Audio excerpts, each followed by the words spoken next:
La mañana del 23 de marzo de 2014, el Servicio de Emergencias recibió una llamada desde la residencia del expresidente del gobierno español. Cuando los médicos llegaron a la elegante mansión en el norte de Madrid, ya era demasiado tarde.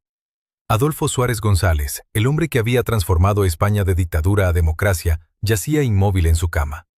La causa oficial: complicaciones derivadas del Alzheimer.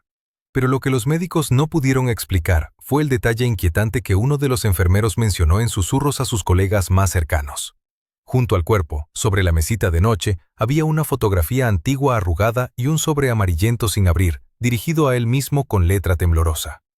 El sobre desapareció antes de que alguien pudiera examinarlo.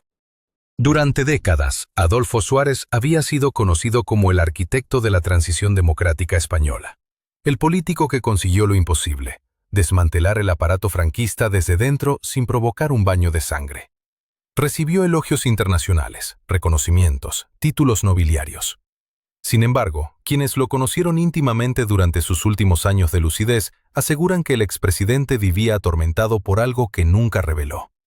Su hija mayor confesó en una entrevista privada, nunca publicada oficialmente, que su padre pasaba noches enteras despierto, mirando al vacío, susurrando nombres que nadie reconocía.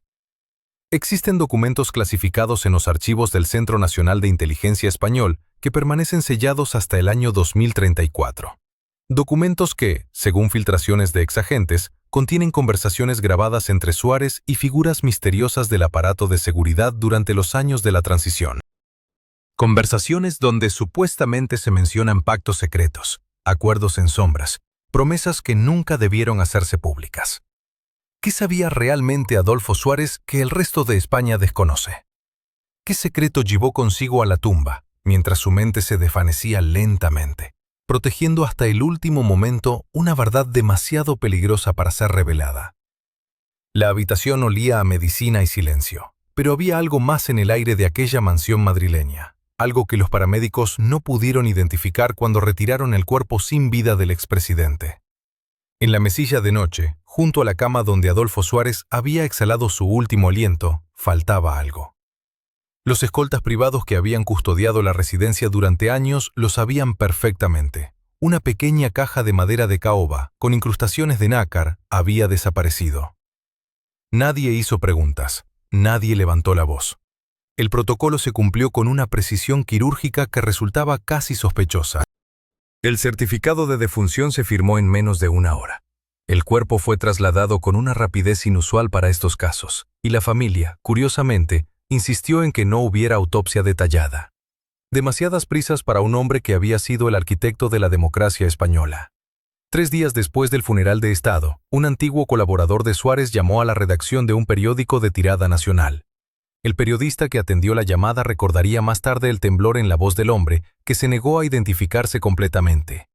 Solo dijo llamarse Enrique, y que había trabajado en la Moncloa durante los años de la transición. Sus palabras fueron inquietantes. Adolfo se llevó algo que nunca debió conocer. Algo que podría reescribir todo lo que creemos saber sobre aquellos años. La llamada se cortó abruptamente. Cuando el periodista intentó rastrear el número, descubrió que provenía de un teléfono público en la estación de Atocha. Enrique nunca volvió a contactar. 6 semanas más tarde, un hombre de aproximadamente 70 años fue encontrado muerto en su apartamento del barrio de Chamberí. Ataque cardíaco fulminante, dictaminó el forense. El nombre del fallecido: Enrique Sánchez Villanueva, exsecretario técnico de la presidencia del gobierno entre 1976 y 1981. Pero regresemos a aquella caja de caoba. Los rumores sobre su existencia habían circulado durante décadas en los círculos más cerrados del poder español. Se decía que Suárez guardaba en ella documentos que nunca vieron la luz pública. Papeles relacionados con conversaciones secretas que precedieron al golpe de Estado del 23 de febrero de 1981. Fotografías comprometedoras. Grabaciones de reuniones clandestinas. Y, según los más atrevidos, pruebas de acuerdos ocultos que se sellaron en los días oscuros posteriores a la muerte de Francisco Franco. Una exsecretaria de Suárez, que trabajó para él durante su etapa como presidente del gobierno, reveló años después en una entrevista privada que nunca fue publicada. El presidente guardaba esa caja como si fuera su seguro de vida. Decía que si algo le pasaba, alguien sabría dónde encontrarla y qué hacer con su contenido. La mujer, Carmen Díaz Mendoza, se negó a dar más detalles.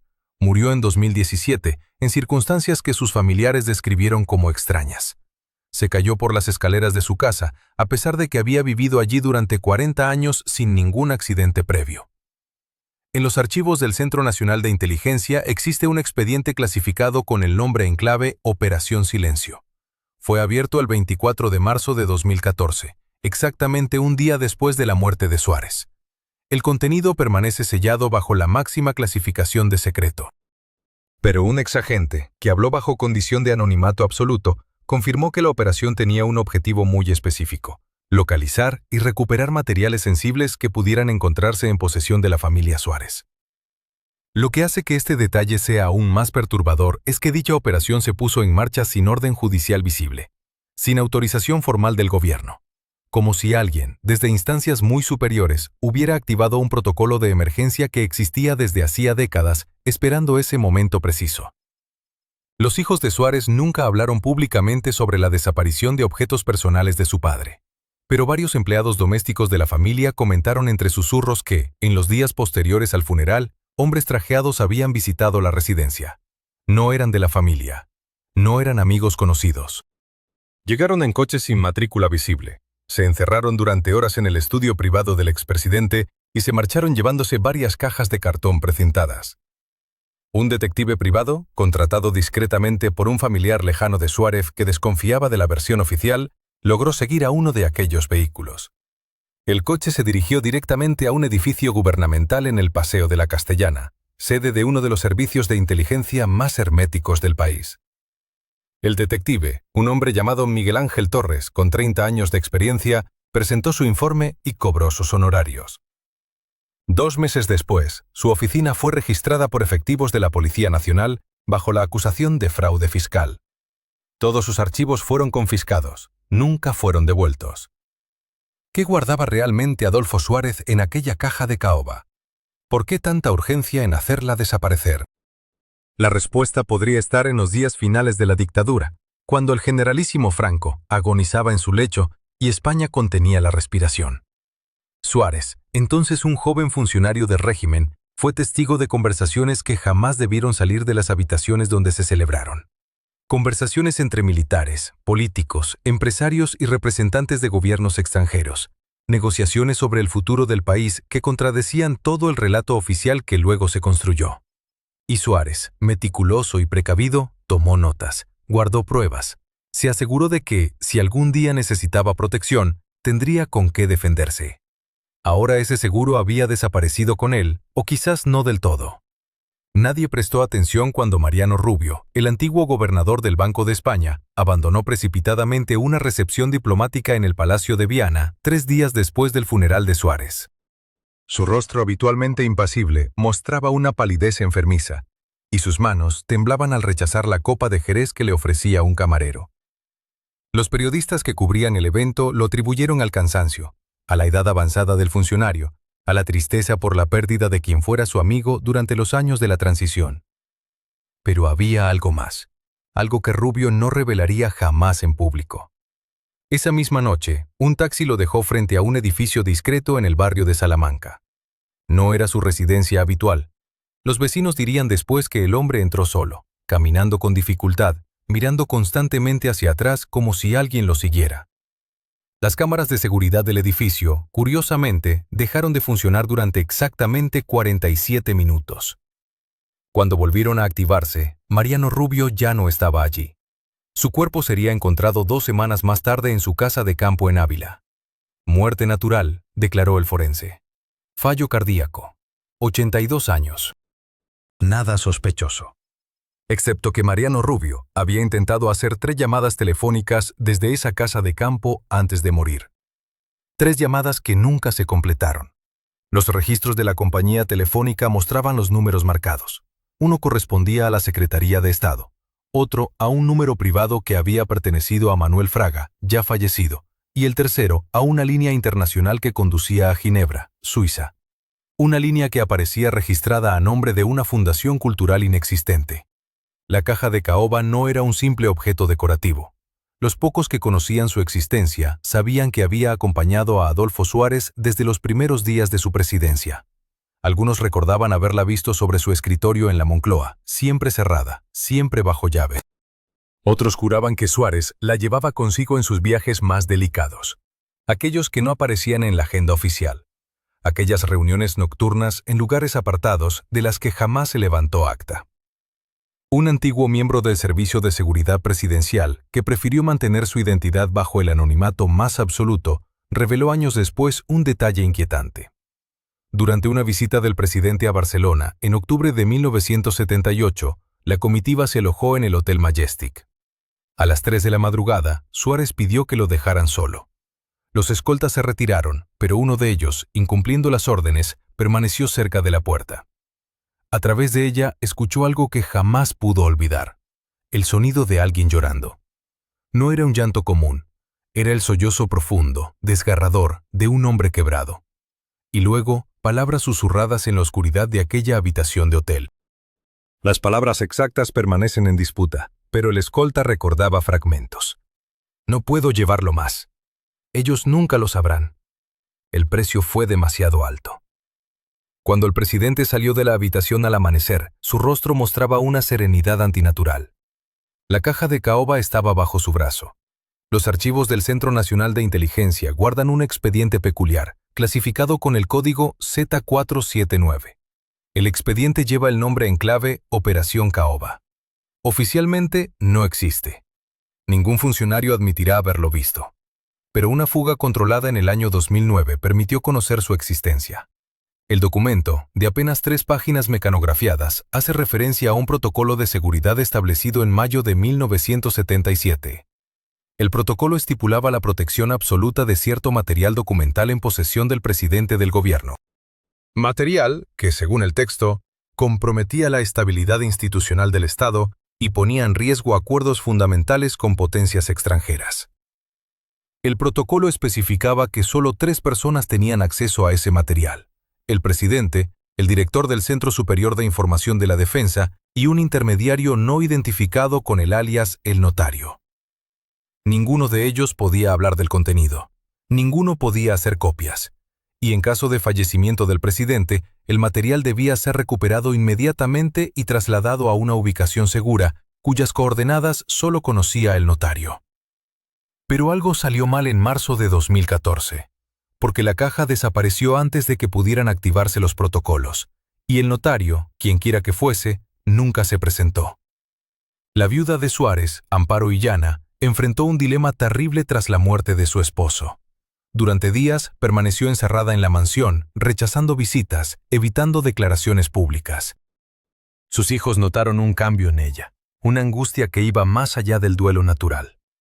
En una conversación privada con su hija mayor, Amparo habría confesado que su esposo le había hecho prometer algo en sus últimos días de lucidez antes de que el Alzheimer lo sumiera definitivamente en el olvido. Una promesa que ahora la atormentaba porque no sabía si debía cumplirla o romperla. La promesa tenía que ver con la caja, y con lo que debía hacerse si alguien venía a buscarla. 3 semanas después del funeral, un hombre de traje oscuro se presentó en la mansión. No dio su nombre. No mostró identificación oficial. Simplemente entregó una tarjeta con un número de teléfono y una fecha escrita a mano: 30 de junio de 1976. La fecha del nombramiento de Adolfo Suárez como presidente. Amparo Illana cerró la puerta sin decir palabra. El hombre esperó fuera durante 2 horas y luego se marchó. No volvió. Pero otros vendrían. Y las preguntas que traerían consigo abrirían puertas que muchos creían selladas para siempre. Puertas que conducían a los días más oscuros de la transición, cuando las decisiones se tomaban en habitaciones sin ventanas y los acuerdos se firmaban con sangre invisible. La Biblioteca del Archivo Histórico de la Transición, ubicada en un discreto edificio de la calle Génova de Madrid, permanecía cerrada al público desde hacía exactamente 11 días. Un cartel manuscrito en la puerta informaba escuetamente sobre trabajos de mantenimiento, pero los vecinos del barrio comenzaron a notar movimientos extraños durante las madrugadas. Furgonetas sin identificación llegaban pasadas las 3 de la mañana, y hombres vestidos de oscuro transportaban cajas selladas que jamás regresaban. Teresa Montalvo, la archivera que había dedicado 32 años de su vida a catalogar los documentos de aquellos años cruciales, dejó de responder al teléfono apenas 5 días después del funeral de Adolfo Suárez. Sus vecinos la vieron por última vez el miércoles anterior, cuando salió temprano con una carpeta marrón bajo el brazo y una expresión que su sobrina describiría posteriormente como de absoluto terror. La denuncia por desaparición fue archivada con una celeridad sospechosa, alegando que la mujer había decidido retirarse anticipadamente a su pueblo natal en Salamanca. Nadie verificó jamás esta versión. Pero fue en Barcelona donde comenzó a tejerse el hilo más inquietante de esta madeja. El doctor Enrique Castellón, cardiólogo retirado que había atendido a numerosas figuras del gobierno durante los años de la transición, apareció muerto en su consulta privada del Paseo de Gracia la madrugada del 19 de marzo de 2014. El informe forense dictaminó ataque cardíaco fulminante, una ironía mórbida para quien había dedicado su vida a estudiar el corazón humano. Lo que el informe no mencionaba era el pequeño detalle que su hija descubrió al revisar sus efectos personales. El cajón secreto de su escritorio había sido forzado con profesionalidad quirúrgica, y varios cuadernos de notas médicas habían desaparecido sin dejar rastro. Aquellos cuadernos contenían algo más que diagnósticos y tratamientos rutinarios. Castellón había desarrollado la meticulosa costumbre de anotar no solo los síntomas físicos de sus pacientes ilustres, sino también fragmentos de conversaciones escuchadas durante las consultas, comentarios aparentemente intrascendentes que revelaban tensiones políticas, acuerdos secretos, presiones de poderes invisibles.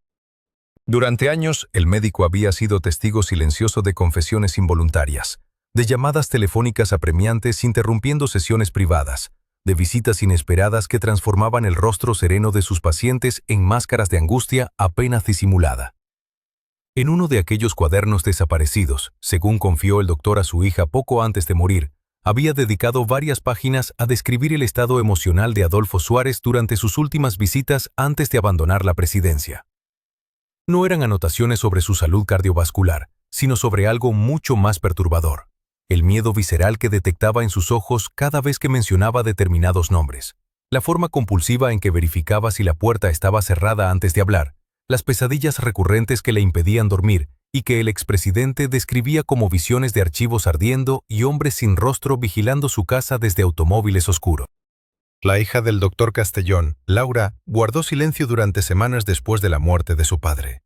Pero el miedo tiene límites, y cuando comenzó a notar que alguien registraba su correspondencia y que su teléfono emitía extraños chasquidos durante las llamadas, decidió confiar en un antiguo periodista de investigación que había trabajado con su padre en los años 80.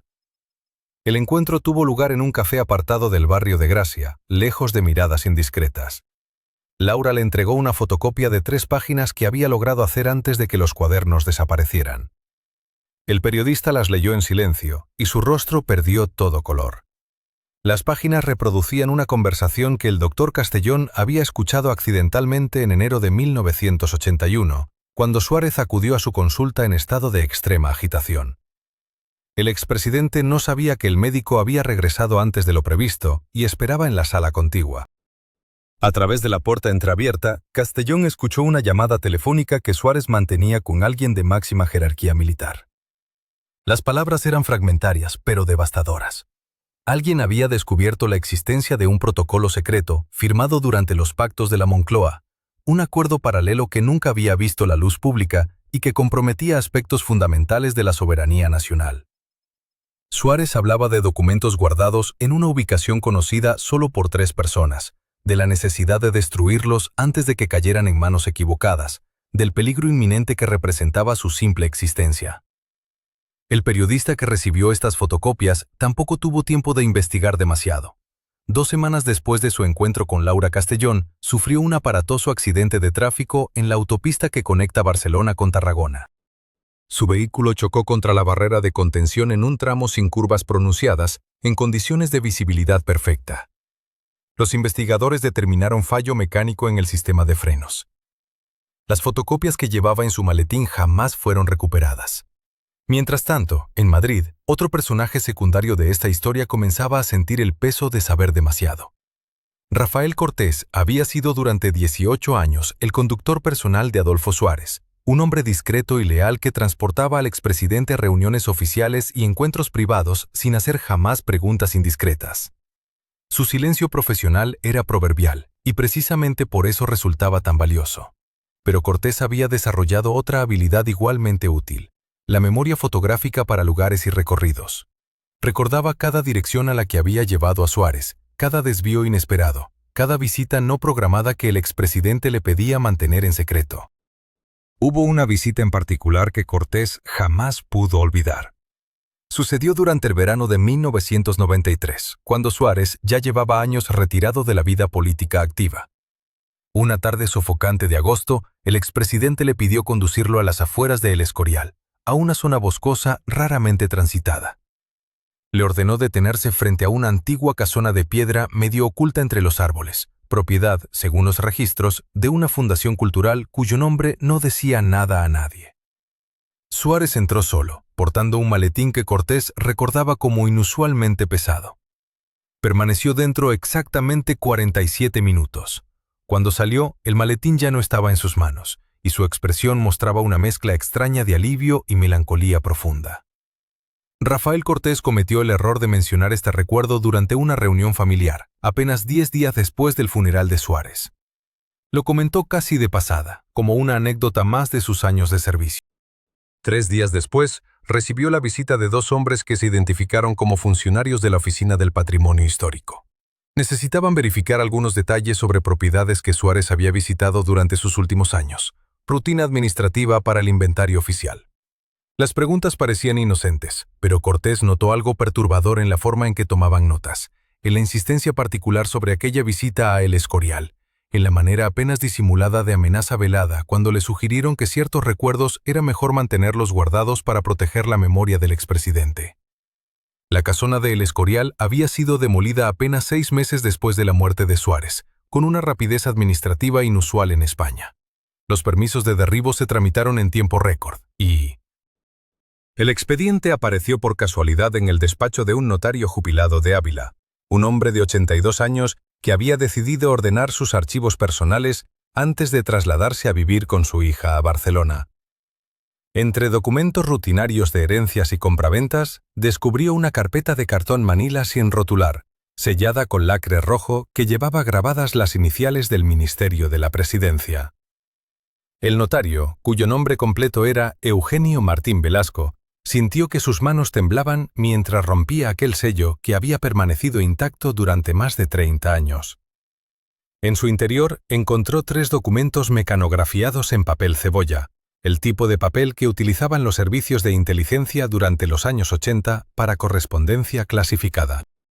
El primer documento era un memorándum fechado el 18 de octubre de 1981, dirigido a Suárez personalmente y firmado por alguien identificado únicamente como Operador Yasmín. El texto describía con inquietante precisión los movimientos de 3 periodistas extranjeros que habían llegado a Madrid durante la primera semana de octubre, con credenciales de la agencia France Press. Según el informe, estos individuos no eran periodistas reales, sino agentes de un servicio de inteligencia no especificado, y su objetivo consistía en obtener información sobre ciertos documentos relacionados con acuerdos secretos firmados durante la transición. El memorándum advertía que 2 de estos agentes habían establecido contacto con funcionarios del archivo de la Moncloa y recomendaba medidas de protección inmediata para materiales sensibles. Eugenio Martín recordaba perfectamente aquellos días. Había sido convocado de urgencia a Madrid para autenticar la firma en varios documentos que, según le explicaron vagamente, debían ser trasladados a un lugar seguro. Nunca le permitieron leer el contenido completo de aquellos papeles, pero alcanzó a ver fragmentos. Cifras astronómicas, nombres de bancos suizos, referencias a cuentas numeradas. Le ordenaron no hablar jamás de aquella reunión, y él había cumplido su palabra durante décadas. Hasta ahora, mientras sostenía entre sus dedos artríticos la prueba de que aquello había sido real. El segundo documento resultaba aún más perturbador. Se trataba de una lista de 11 nombres, cada uno acompañado de una fecha y una ciudad. Junto a 7 de esos nombres aparecía una cruz trazada con tinta roja. El notario reconoció algunos. Fernando Abril Sánchez, economista que había trabajado en el Ministerio de Hacienda, fallecido en un accidente de tráfico en la carretera de La Coruña en marzo de 1982. Marta Osorio Linares, funcionaria del Banco de España, víctima de un fallo cardíaco repentino a los 43 años. Eduardo Sempere Pons, diplomático destinado en Ginebra, desaparecido durante unas vacaciones en los Alpes franceses en el verano de 1983. Sus cuerpos nunca fueron hallados a pesar de las intensas búsquedas que duraron semanas. Junto a cada cruz, alguien había escrito fechas que correspondían con exactitud a los momentos de las muertes o desapariciones. Pero lo verdaderamente escalofriante era la nota manuscrita en el margen inferior de la página, con letra diferente a la del resto del documento, como si alguien hubiera añadido esa anotación posteriormente. Decía: Suárez debe saberlo. Ya no hay vuelta atrás. Código Tibería desactivado. El tercer documento consistía en una fotocopia de baja calidad de lo que parecía ser una página de libro contable. Columnas de números precedidos por códigos alfanuméricos incomprensibles, pero al pie de la página, escrito a mano con tinta azul, aparecía un texto que dejaba poco espacio para la imaginación. Fondos de contingencia operativa. Protocolos de silencio. Compensaciones autorizadas por consejo restringido. Total transferido, 4.600 millones de pesetas. Destino: Operación Muralla China, Fondo Reservado Especial. 4.600 millones de pesetas, en 1981, representaban una fortuna incalculable, suficiente para financiar operaciones encubiertas durante años, para pagar lealtades inquebrantables, o para hacer desaparecer problemas incómodos. Eugenio Martín sintió un vértigo profundo al comprender que quizás había sido testigo involuntario de uno de los mayores secretos de la transición española. Aquellos documentos que autenticó sin leerlos completos probablemente formaban parte del mismo sistema que describían estos papeles. Durante 3 noches consecutivas, el notario no pudo dormir. Sabía que poseer aquella información lo convertía en alguien peligroso. Se preguntaba cómo habían llegado esos documentos a su archivo personal.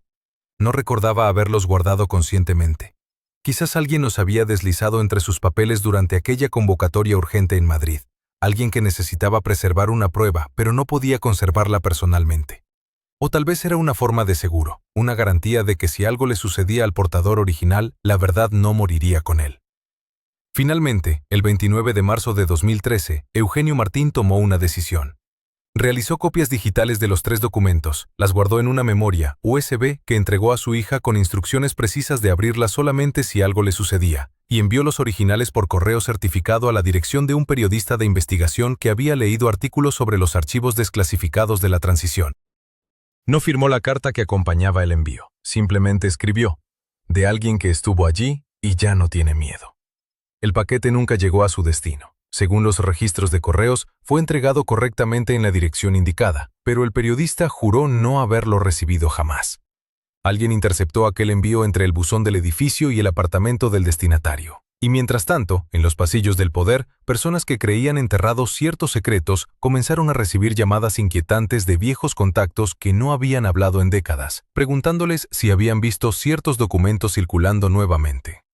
Eugenio Martín Velasco no durmió esa noche. Las páginas que había leído una y otra vez se grabaron en su memoria como cicatrices que no cerrarían jamás. Al amanecer del día siguiente, decidió hacer algo que llevaba posponiendo desde hacía 3 décadas: llamar a Julián Mendoza, su antiguo compañero de la Facultad de Derecho, quien había seguido un camino muy diferente al suyo. Mientras Eugenio optaba por la tranquilidad provincial de un despacho notarial, Julián había entrado en los laberintos del poder, trabajando primero en el Ministerio de Justicia y luego, según rumores que nunca se confirmaron del todo, en alguna división del Centro Superior de Información de la Defensa. La voz de Julián al teléfono sonó apagada, como si hablara desde el fondo de un pozo. Acordaron verse en un lugar neutral, un café de carretera entre Ávila y Madrid, un sitio frecuentado por camioneros donde nadie prestaría atención a 2 ancianos tomando un cortado. Cuando Eugenio le mostró las primeras páginas del expediente, observó cómo el rostro de su viejo amigo perdía todo color. Julián pidió un coñac, aunque apenas eran las 11 de la mañana, y sus manos temblaron al sostener el vaso. Lo que Julián reveló aquella mañana confirmó los peores temores del notario. El expediente no era un documento aislado. Formaba parte de lo que en los círculos más cerrados de los servicios de inteligencia se conocía como el Protocolo Centinela, un conjunto de salvaguardas diseñadas por Adolfo Suárez durante sus últimos meses en el poder. El presidente sabía que su tiempo se agotaba, que las presiones desde todos los flancos lo obligarían a dimitir, pero también sabía algo más inquietante, que ciertos secretos de Estado, si caían en las manos equivocadas o se perdían en el olvido administrativo, podrían resurgir décadas después con consecuencias imprevisibles. Julián explicó que Suárez había ordenado la creación de varias copias de documentos críticos, cada una depositada en manos de personas de confianza ajenas al aparato estatal tradicional. Notarios, abogados de provincias, incluso algún párroco rural. Personas que no llamarían la atención, que vivirían vidas ordinarias y que, llegado el momento, conservarían esos papeles como parte del mobiliario olvidado de sus archivos. La genialidad del plan residía en su simplicidad. Los servicios secretos podían interceptar comunicaciones, vigilar ministerios, infiltrar organizaciones políticas, pero nunca sospecharían de un notario de Ávila guardando polvo en sus armarios metálicos. El contenido específico del expediente que Eugenio había descubierto versaba sobre un episodio que la historia oficial había enterrado con particular esmero. En la madrugada del 17 de mayo de 1980, 3 meses antes del golpe de Estado frustrado, una reunión clandestina tuvo lugar en una finca privada de las afueras de Guadalajara. Asistieron 7 personas. 2 de ellas eran generales en activo cuya participación en el posterior intento de golpe quedó documentada. Las otras 5 nunca fueron identificadas públicamente, pero sus nombres aparecían en el expediente con una claridad brutal. Uno de esos nombres pertenecía a un empresario catalán vinculado al sector bancario, fallecido en un accidente de tráfico apenas 2 semanas después de aquella reunión. Su Mercedes se salió de la carretera en una curva poco peligrosa cerca de Sitges, en una noche sin lluvia ni niebla. La investigación concluyó que el conductor había sufrido un infarto al volante. No se realizó autopsia completa porque la familia, influyente y deseosa de evitar el escándalo, exigió un entierro rápido por motivos religiosos. Otro nombre correspondía a un coronel de la Guardia Civil destinado en el País Vasco, hombre conocido por su dureza en la lucha antiterrorista, pero también por sus contactos discretos con elementos de la ultraderecha. 3 días después de aquella reunión nocturna, el coronel solicitó un traslado urgente a Ceuta, alegando problemas familiares. Desde allí, desapareció de los registros oficiales. Su expediente militar indicaba simplemente que había pasado a situación de retiro por razones de salud en 1982. Nadie supo nunca dónde vivió sus últimos años ni cuándo murió exactamente. El tercer nombre era el más perturbador. Pertenecía a un alto cargo del propio gobierno de Suárez, un subsecretario cuya área de responsabilidad incluía precisamente la coordinación con los servicios de inteligencia. El expediente no aclaraba si este hombre asistió a la reunión como infiltrado leal al presidente o como conspirador. Esa ambigüedad deliberada sugería que ni siquiera Suárez tuvo certeza absoluta de todas las lealtades en juego. El subsecretario renunció a su puesto en junio de aquel año, apenas un mes después de la reunión, y aceptó un puesto diplomático menor en Costa Rica. Allí permaneció hasta su muerte natural en 1998, sin regresar jamás a España. Pero había más. El expediente incluía transcripciones parciales de conversaciones telefónicas intervenidas durante aquellas semanas febriles. Las escuchas revelaban un lenguaje codificado, referencias a operaciones con nombres que sonaban a ejercicios militares rutinarios, pero que leídos en contexto adquirían un significado siniestro. Se hablaba de coordinar horarios, de asegurar ciertos edificios, de neutralizar resistencias potenciales. Y se mencionaba una fecha, el 23 de febrero de 1981, 9 meses antes de que esa fecha quedara grabada en la memoria colectiva como el día del golpe. Julián explicó que esas transcripciones nunca llegaron a los jueces que investigaron el golpe fallido. Desaparecieron de los archivos oficiales días después del 23F, cuando todo el aparato del Estado se concentró en minimizar el alcance de la conspiración, en presentarla como una acción improvisada de militares nostálgicos y no como algo más profundo y ramificado. Suárez, ya fuera del poder pero todavía con contactos en la sombra, logró rescatar algunas copias antes de que se completara la purga documental. El notario preguntó a su amigo por qué Suárez no había hecho públicos esos papeles en su momento. ¿Por qué había elegido el silencio y la ocultación? La respuesta de Julián fue escalofriante en su simpleza. Porque Cerros Públicos habría desatado una crisis institucional de proporciones inimaginables en un momento en que la democracia española aún se tambaleaba sobre cimientos frágiles. Había nombres que no podían salir a la luz sin provocar un efecto dominó que arrastraría gobiernos, empresas, familias enteras. Suárez eligió proteger el sistema que había ayudado a construir, incluso al precio de cargar con secretos que lo consumirían lentamente desde dentro. Mientras ambos hombres terminaban su café ya frío, Eugenio comprendió que el expediente en su poder no era simplemente un documento histórico.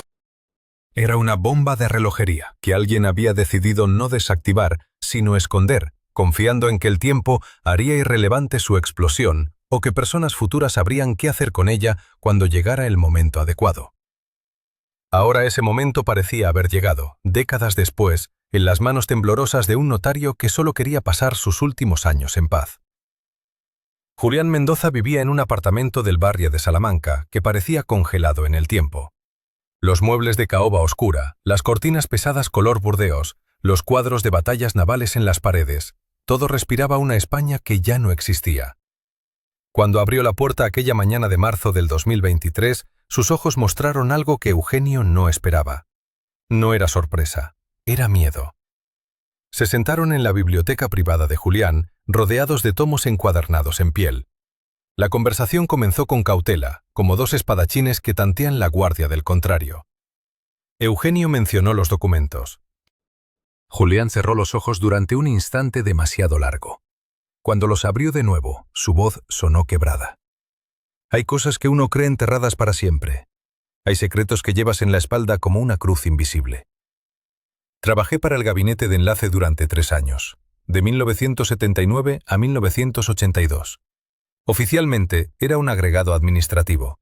Oficiosamente, mi trabajo consistía en hacer desaparecer papeles.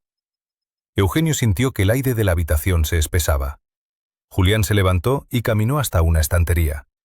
Movió 3 libros con precisión quirúrgica y extrajo una carpeta delgada, manila desgastada por el tiempo.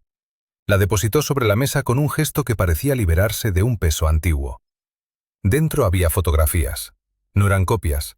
Eran originales en blanco y negro, con los bordes amarillentos y pequeñas anotaciones a mano en los márgenes. La primera mostraba a un hombre de mediana edad, traje impecable, entrando en un edificio de la calle Génova. La fecha, escrita con tinta azul desvaída, 19 de octubre de 1981. La segunda fotografía capturaba a ese mismo hombre saliendo de un automóvil Mercedes negro en las afueras de Madrid, acompañado por 2 figuras que Julián identificó sin vacilación. Agentes de coordinación externa, así los llamábamos. Nunca supe sus nombres reales, pero sé lo que transportaban aquella noche. Documentación financiera relacionada con operaciones de fondos reservados, dinero que no aparecía en ningún presupuesto oficial, dinero destinado a garantizar silencios. La tercera fotografía era la más perturbadora. Mostraba el interior de una oficina, una mesa cubierta de expedientes, y en el centro, claramente visible, un sobre lacrado con el sello del Ministerio de la Presidencia. Julián señaló ese sobre con un dedo tembloroso.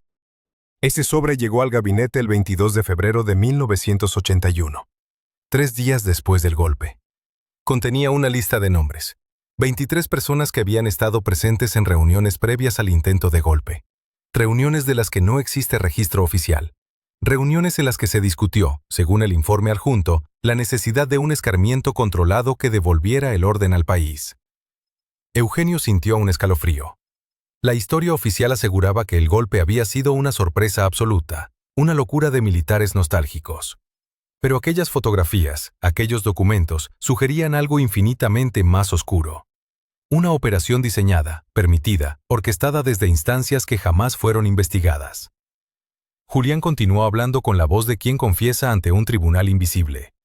Explicó que su función era clasificar esos expedientes según niveles de peligrosidad. Los más comprometedores debían ser destruidos, pero él no los destruyó, hizo copias. Guardó pruebas. Durante años vivió con el terror de que alguien descubriera su traición al secreto. Durante años esperó el momento de usarlas. Ese momento nunca llegó, hasta ahora. Extrajo otro documento de la carpeta. Era un memorándum interno fechado el 8 de junio de 1982. El texto era breve pero demoledor. En él se detallaba la decisión de transferir ciertos archivos sensibles a custodia privada bajo responsabilidad directa del presidente del gobierno. No se especificaba qué archivos, no se mencionaban nombres, pero la firma al pie del documento era inconfundible. y junto a ella una anotación manuscrita que decía: Protocolo de silencio permanente activado. Lo que Suárez se llevó consigo no fue solo su memoria, fue la garantía de que nadie más podría hablar. Esos documentos eran su seguro de vida, y también su condena. Porque quien posee esa clase de información nunca es realmente libre, vive encadenado al pasado. Vive sabiendo que hay fuerzas que preferirían verlo muerto antes que vulnerable. Eugenio preguntó lo inevitable: ¿por qué Julián había guardado silencio durante tantos años? La respuesta llegó cargada de amargura. Porque tuve miedo, porque vi lo que les pasó a otros que intentaron hablar. Antonio Rivas, un funcionario del Ministerio de Defensa que amenazó con filtrar información sobre movimientos de tropas sospechosos previos al 23 de febrero. Murió en un accidente de tráfico en la carretera de La Coruña. 28 de noviembre de 1982. Frenos que fallaron inexplicablemente. Carmen Durán, secretaria de un alto cargo en Interior, desapareció en 1984. Su cuerpo apareció 3 meses después en un descampado cerca de Aranjuez. Caso cerrado como suicidio. Nadie investigó por qué una mujer se suicidaría con 2 disparos en la nuca. La habitación pareció encogerse. Eugenio comprendió que estaba escuchando la confesión de un hombre que había vivido décadas en las sombras, protegido solo por su cobardía.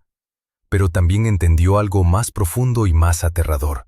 Aquellos papeles que descansaban ahora en sus manos no eran simplemente evidencia histórica. Eran dinamita política. Eran la prueba de que la transición española, ese milagro de consenso y moderación que el mundo celebraba, había sido construida sobre cadáveres silenciados y acuerdos en habitaciones sin testigos. Julián cerró la carpeta. Su rostro mostraba un cansancio ancestral. Ahora entiendes por qué nadie quiere que esto salga a la luz. No es solo el legado de Suárez lo que está en juego. Es la credibilidad de todo un sistema. Es la confianza en las instituciones. Es la idea misma de que hubo buenos y malos, héroes y villanos. La verdad es mucho más compleja y mucho más sucia. Eugenio guardó las fotografías y los documentos en su maletín. Sabía que al salir de aquel apartamento, cruzaría un umbral del que no habría retorno. Sabía también que cada segundo que pasaba con esa información lo convertía en un objetivo. Pero había algo que necesitaba saber antes de marcharse. Una pregunta que llevaba días atormentándolo. Julián se levantó con dificultad del sillón de cuero y caminó hacia un armario estrecho empotrado en la pared. Sus manos temblaban mientras buscaba la llave en el bolsillo del chaleco. El mecanismo chirrió cuando giró la cerradura. Del interior extrajo una carpeta de cartón marrón, desgastada en las esquinas, atada con un cordel rojo descolorido. La colocó sobre la mesa entre ambos con la delicadeza de quien manipula una reliquia sagrada. La carpeta no tenía marcas externas. Ningún sello, ningún número de clasificación. Solo el cordel y el silencio que la rodeaba. Julián desató el nudo con dedos que parecían recordar cada movimiento. Dentro había fotografías en blanco y negro, recortes de periódicos amarillentos y varios documentos mecanografiados. Eugenio se inclinó hacia adelante. La primera fotografía mostraba a un grupo de hombres en trajes oscuros en lo que parecía ser un salón de hotel. La fecha escrita al dorso decía: 23 de febrero de 1981, el día del golpe. Pero la hora anotada era extraña: 5 de la mañana, 14 horas antes de que Tejero entrara en el Congreso. En la imagen, Adolfo Suárez conversaba con 2 hombres que Eugenio no reconoció de inmediato. Uno llevaba gafas oscuras a pesar de estar en un interior. El otro fumaba con gesto nervioso. Julián señaló al hombre de las gafas. Ese es Vicente Aranda, no el cineasta, otro Vicente Aranda. Trabajaba en el CECID, el Centro Superior de Información de la Defensa. Oficialmente era analista de archivos históricos. En realidad, coordinaba operaciones de extracción de información sensible. El otro, el del cigarro, se llamaba Esteban Ruiz. Era abogado, especialista en patrimonio histórico y documentación antigua. Desapareció 3 semanas después del golpe. Su coche fue encontrado en un acantilado cerca de Santander. Las autoridades concluyeron que fue un accidente. Su familia nunca lo creyó. Eugenio tomó la fotografía y la examinó bajo la luz de la lámpara. Los rostros estaban nítidos. Suárez miraba directamente a Aranda. Su expresión era seria, concentrada. No era la expresión de un político en una reunión social. Era la expresión de alguien que está recibiendo información vital. ¿Qué estaban haciendo a las 5 de la mañana del 23F? Preguntó Eugenio sin levantar la vista de la imagen. Julián sacó otro documento de la carpeta. Era una hoja mecanografiada con membrete del Ministerio de la Presidencia. El texto era breve, casi telegráfico. Decía: Operación Salamandra, protocolo activado, extracción programada para 0600 horas. Destino seguro confirmado. Equipo verde en posición. No había firma, solo un sello circular apenas visible con las iniciales CSID. Salamandra era el nombre en clave de una operación que nunca existió oficialmente. Se diseñó durante los últimos meses de Suárez como presidente. El objetivo: salvaguardar documentos que no podían caer en manos de cualquier gobierno futuro. Documentos que revelaban acuerdos secretos con servicios de inteligencia extranjeros, pactos no escritos con los militares, entregas de dinero negro a periodistas y sindicalistas, listas de colaboradores en el extranjero. Pero también algo más, algo que Suárez guardaba como su última carta. Julián hizo una pausa, se sirvió un vaso de agua de una jarra de cristal, bebió despacio, como si necesitara tiempo para decidir cuánto más debía decir. En 1979, Suárez recibió un sobresellado. Se lo entregó un enviado del Vaticano durante una visita oficial. El sobre contenía copias de correspondencia entre Franco y ciertos prelados durante la Guerra Civil. Cartas que hablaban de acuerdos para legitimar el régimen a cambio de protección de propiedades eclesiásticas confiscadas durante la República. Pero había una carta en particular, escrita en 1938, que mencionaba un pacto con la banca suiza. Cuentas que permanecían activas. Nombres de familias españolas que aún controlaban esos fondos. Suárez entendió que esa información era dinamita pura. Eugenio sintió un escalofrío. La conexión empezaba a dibujarse con claridad incómoda. No era solo historia antigua, eran hilos que seguían tensos, que aún podían tirar de personas vivas, de fortunas presentes, de reputaciones intocables. Julián continuó. Después del golpe, cuando Suárez dejó de ser útil para todos, cuando se convirtió en un estorbo para la derecha y en un recordatorio incómodo para los socialistas, él activó Salamandra. Los documentos salieron de España en una valija diplomática rumbo a Ginebra. Esteban Ruiz viajó con ellos. Debía depositarlos en una caja de seguridad en un banco privado, pero Ruiz nunca llegó. El banco negó haber recibido nada. La valija no apareció, y 3 semanas después, Ruiz estaba muerto en un acantilado. La habitación pareció encogerse.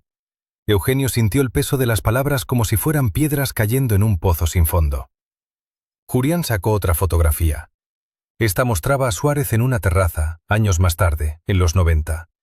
Estaba solo, mirando al horizonte. Al dorso, una anotación con tinta azul. Última conversación. Él sabía, siempre supo. ¿Sabía qué?, preguntó Eugenio. Julián cerró los ojos un momento. Sabía que alguien había interceptado los documentos. Sabía que Ruiz no murió en un accidente. Y sabía que mientras él viviera, quien tuviera esos papeles no podría usarlos sin arriesgarse a que él hablara. Suárez se convirtió en su propio rehén. Un rehén silencioso. Cuando perdió la memoria, cuando dejó de reconocer a su propia familia, algunos respiraron aliviados. Porque un hombre que no recuerda no puede hablar. Pero Suárez dejó algo más, algo que ni siquiera su familia conocía. Eugenio sintió que el aire se volvía más denso. Las cortinas pesadas bloqueaban la luz del exterior. El reloj de pared marcaba el paso de los segundos con insistencia metálica. Julián volvió a meter la mano en la carpeta y extrajo un sobre pequeño, amarillo por el tiempo. Lo empujó hacia Eugenio. Esto me lo dio Torcuato Fernández Miranda hijo en el 2014. Me hizo prometer que esperaría hasta que fuera el momento adecuado. Creo que ese momento es ahora. Julián desató el cordel con movimientos lentos y ceremoniales. La carpeta se abrió revelando páginas amarillentas, algunas con bordes quemados, otras manchadas con círculos oscuros que podrían haber sido café o algo menos inocente.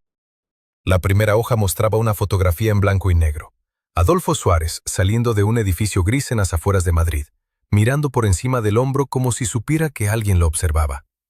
La fecha estaba escrita a mano en el reverso. 3 de octubre de 1998. Apenas 5 años antes de su retirada definitiva de la vida pública. El antiguo colaborador deslizó un dedo tembloroso sobre la imagen. Su voz había perdido toda firmeza cuando comenzó a hablar. Ese día Adolfo no estaba en su agenda oficial. Ningún periodista lo siguió. Ningún custodio lo acompañó.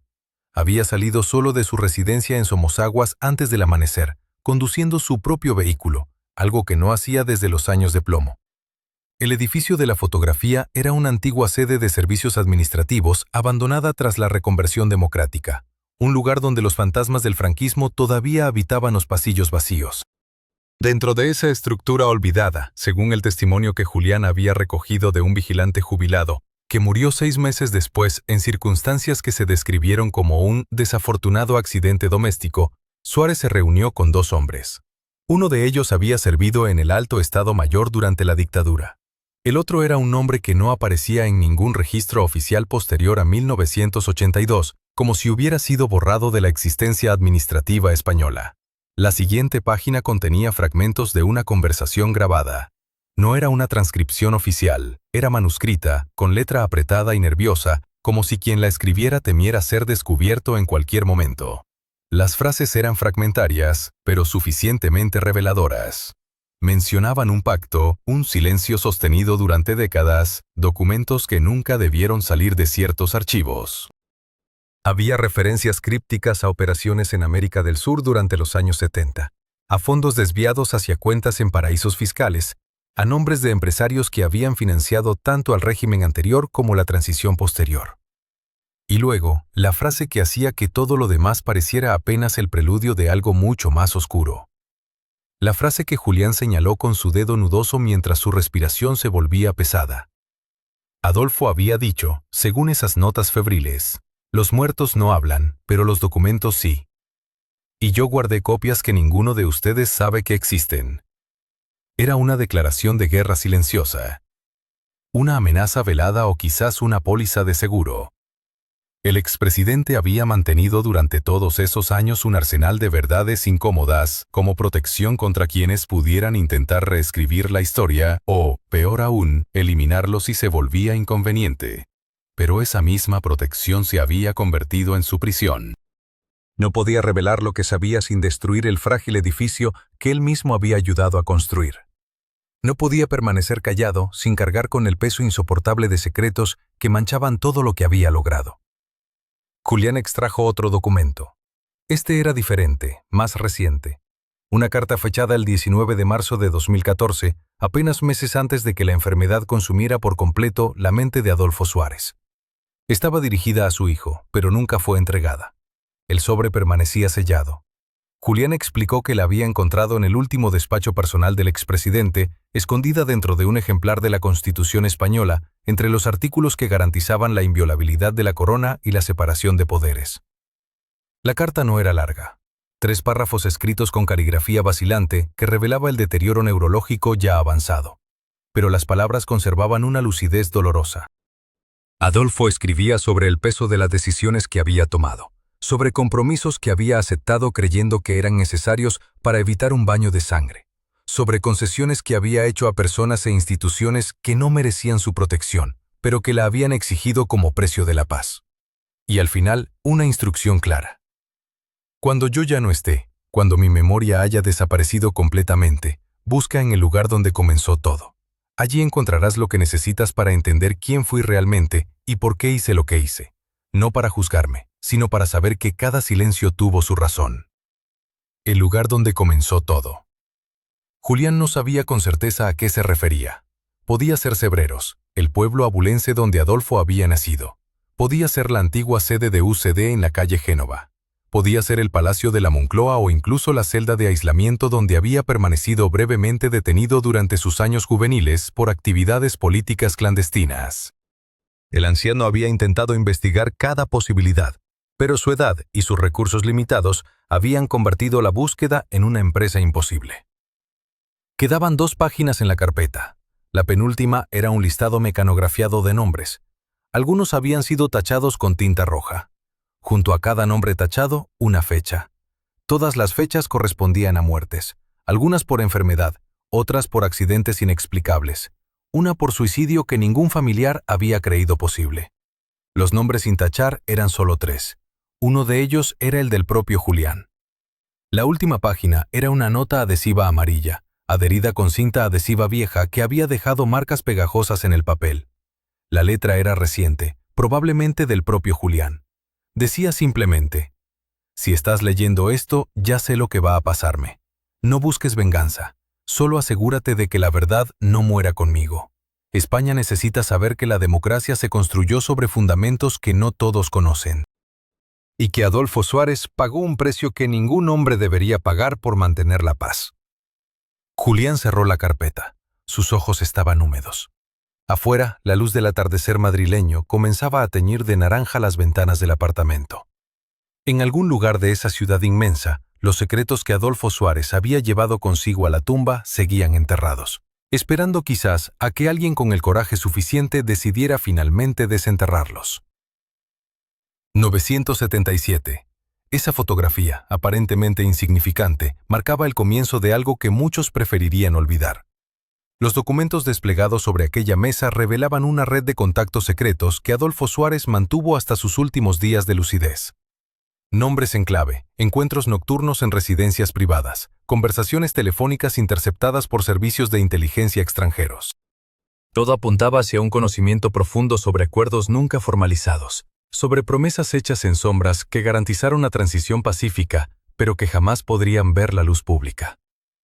Entre esas páginas amarillentas aparecía un sobre lacrado con el escudo de la Casa Real, fechado en 1996.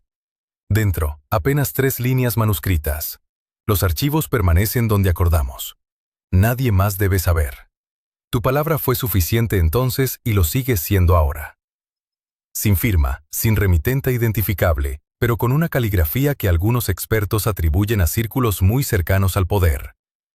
La enfermedad que envolvió a Suárez en un silencio definitivo llegó en el momento más conveniente para quienes deseaban que ciertos secretos murieran con él. Algunos médicos que trataron su caso en los primeros años hablaron, siempre extraoficialmente, de una progresión inusualmente rápida, de síntomas que no encajaban completamente con el diagnóstico oficial. Pero estas voces fueron apagándose, retirándose del escrutinio público, refugiándose en el anonimato. Julián cerró la carpeta con una expresión que mezclaba respeto y temor. Los secretos de Adolfo Suárez permanecen guardados en algún lugar, protegidos por leyes de clasificación que se extienden décadas hacia el futuro. La verdad completa sobre lo que negoció, sobre lo que prometió, sobre lo que sacrificó para evitar un baño de sangre, quizás nunca sea conocida por generaciones venideras. Lo que sí sabemos es que un hombre cargó con el peso de una nación entera sobre sus hombros, tomó decisiones que otros no se atrevieron a tomar, y llevó consigo a la tumba verdades que podrían reescribir todo lo que creemos saber sobre nuestra historia reciente. Gracias por acompañarnos en esta investigación que nos llevó por caminos oscuros de nuestra memoria colectiva. Si este viaje te ha intrigado tanto como a nosotros, suscríbete al canal para seguir descubriendo verdades ocultas. Déjanos tu like si crees que estas historias merecen ser contadas. Y comparte en los comentarios qué piensas realmente sobre los secretos que Suárez se llevó consigo. La historia oficial está escrita, pero la verdad completa todavía espera ser revelada.